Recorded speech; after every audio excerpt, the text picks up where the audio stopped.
So I had a crush last week, and it was awesome. I loved it. I really got into it. I haven't had a crush, a major crush, like a full-fledged crush like this in 3 years or so. In fact, maybe the uh, what would it be? The makings of a crush. Anyway, I haven't really had a crush like this in 3 years. So I really got into it, even though there probably wasn't really any reason for me to get into it. Just whenever I meet the most beautiful girl I've ever seen, I'm likely to think that there's a reason for that. There's a meaning to it. That it's a sign that we might be together. So, but that's all it was. In fact, the first poem I wrote about her, about feeling this way for her, was that I can mistake beauty for love, and she's just really beautiful. But she was real nice, or she's still nice to me. Um, but yeah, there's not going to be anything there. It's all one-sided, like I think it was last time I had a crush like this too. But while I had the crush, like I said, I went ahead and got into it, and it was pretty magical and wonderful. And I used to make a lot of, so thanks, Crush Fairies. I used to make a lot of videos about fairy rings, especially digital and electronic fairy rings, such as like when you hear things on the radio that apply to what's going on in your life.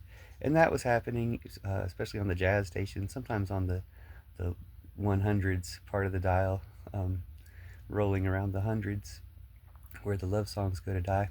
And and I go to sigh and listen to them. But in the jazz station, they had some jazz songs that I didn't even know the song, but the lyrics were really getting to me. Like, oh yeah, this is how it feels to be in love again. So that was all really nice. So thanks, Radio Fairies, and thanks, Love Fairies, and the Goddess, and everyone for waking me up to how much I want to be in love again, and or how much just being with someone who's really attractive to me can be so inspiring and wonderful. So that was awesome.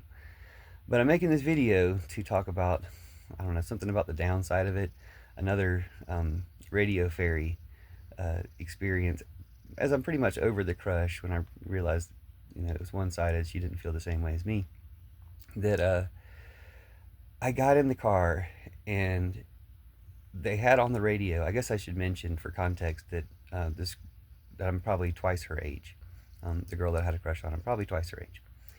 But I get in the radio, I get in the car, and on the radio, on NPR, they're talking to some guy who's an expert on something, but they're talking about, maybe he's an expert on football, I don't know. They're talking about Bill Bellichek and his girlfriend, who's 50 years younger than him.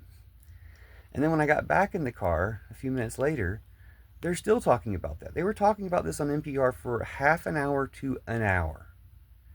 And that was one thing. I didn't feel personally attacked because I might be 25 years older, not 50 years older, but it did seem to be a related story, or like there might be messages in it for me that I should listen to. And I hope not. The lessons were, it was telling, it was bad. It was somebody, they started talking to this guy who was an expert on something, and then they started talking to a girl about the same subject, because she had written a whole ass article about how, I think her article had something to do with the premise of we should retire the word gold digger. Now that was ironic because they mentioned, this one rap song from back in the day. We still listen to that song, but we don't really use the word as much anymore. And then they use the word like 20 times in their conversation. And it's the topic of what they're talking about in a way, or she's kind of talking about people talking about this girl that way. But the most shocking and surprising and kind of upsetting thing about the whole Bill Belichick report was, first, is that anything good is happening for that cheater Bill Belichick. I never really want anything good to happen for him. And I think of this as being a good thing. He's in a relationship. But apparently the world, or the incel world, the world that they count to report on, is all upset about calling her, or saying that she's somehow abusing the relationship or something. I guess because she's really hot and she's young, and she's using that power to abuse Bill Belichick. But it's like, no, he's a control freak, and he's rich, and he's famous, and he's 72, which, can play as a, you know, as a fact of, a power dynamic factor in his favor, or I guess not in some ways. But the fact that that was the conversation, the fact that the lady who wrote the article said, well, we're not even sure anyone's being hurt in this relationship, so let's just let them have their peace. That's great. I mean, I can agree with that, or understand that to some degree.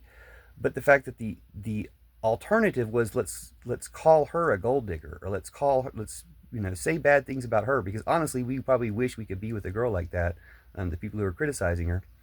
and trying to act like, well, we're superior to that. Oh, poor Bill Belichick, when they're just jealous. Anyway, I'm not going to go into the details of what the incels and Trump boutonnieres, MAGA types, have made, although she got into some of those details. So it's like she's aware of it. The reporter lady was aware of how there's things to be criticized here. The idea that Trump's tariffs are going to make factory jobs come back to America, that men will be more alpha. I don't know what that means. I don't speak incel libertarian. But men will be more alpha working these factory jobs, and the female email jobs. And it's like, so are you the reporter calling them the female email jobs, or like the email jobs will disappear and the women will all have to return to the home and serve the men? That's the MAGA fantasy. And she's reporting that critically. At the same time, she's repeating a lot of the same ideas, like accepting the premise that there are female email jobs out there that need to go away or to another country or something so we can get hammering jobs back here or whatever. But anyway, it was disappointing that that was the reporting on that. It was disappointing that when, while they're talking about this, hundreds of kids are being starved and killed in Gaza and other places, and that they're talking about this instead for like 30 minutes or an hour. That was disappointing. Then it was disappointing that the context of the conversation was poor Bill Belichick. Will anybody think of Bill Belichick? Bill Belichick's being abused. And it's like, honestly, I wish he was, but he's not. He's lucked out in a way that most of us are jealous of, is all there is to it. And I didn't feel personally attacked by this story, but I did want to thank the fairies for putting it on and having something that I was related to, that I could relate to, or try to work out some types of feelings based on, or feel a whole lot better than Bill Belichick anyway. At least I don't have any type of power dynamic, or I'm not a manipulative or controlling type person. So even if I have some sort of power based on my age, I guess, or something, my haircut, even if I have some sort of power, I'm not famous yet. Even if I have some sort of power, I would not use that for manipulative purposes because that's not my personality. That's not who I am. So anyway, it was a lot to think about, and kind of crazy that that's what we're talking about, and kind of crazy that I've talked about it for 7 minutes, but the tail end of all this energy from my crush, and I just want to get back into that same energy, whether it's from meeting someone else to have a crush on, or just getting back to having a crush on life and living in love, even if there's no one to be in love with. So thanks everybody anyway. Thanks all the fairies helping me along this journey, and thanks to that most beautiful girl I've ever seen. It's nice to see you and nice to meet you, and hope we can stay in touch sometime in the future anyway. Love you. Have a great day.